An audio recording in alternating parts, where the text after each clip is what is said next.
ميسي أخيرا كامبيون ديل موندو. الساعة 21 و42 دقيقة.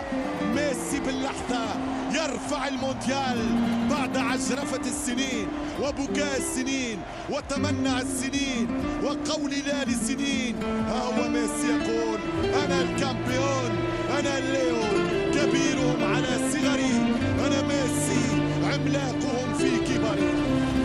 الكأس 21-42 الآن بالضبط، بين دقيقة 42-43 بعد 9 ليلا بتوقيت الكورنيش في ملعب لوسيل. ارفعها غالية، ارفع العالية يا ليونيل. فامو فاموس أرجنتينا، فامو فاموس أغانار. عالمية اللقطة. هذا هو النجاح القطري، أنه ما خلى حتى شيء للصدفة. لقطة كبيرة وكبيرة جدا ومعبرة جدا. ابتسم الشيخ ليونيل، الشيخ ميسي. انفانتينو يقول أنت جميل، أنت جميل بزي الشيوخ. الشيخ ليونيل يرفع الكاس. بحت الأصوات في أهدافك، بحت الأصوات في ألقابك، فكيف لا تبح في أغلى بطولاتك؟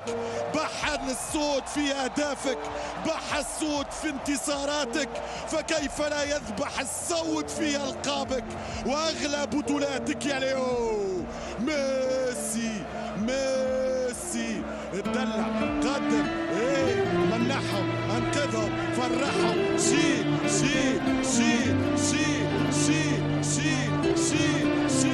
شيل يا طويل العمر، شيل يا طويل العمر، شيل البطولة، شيل البطولة، شيل الذهب، شيل الغالية، شيل الكوبا، شيل الموندو، شيل العالم، الشيخ ليونيل ميسي هنا في استاد لوسيل وسط حضور الأنصار، المشجعين، المتعاطفين، المنافسين. الكل حبوا هذا السيناريو لأسطورة الأساطير، من لديها مارادونا وميسي، من أنجبت باتيجول وإيمار وأورتيغا وزانيتي وسورين ومارك كيمبر.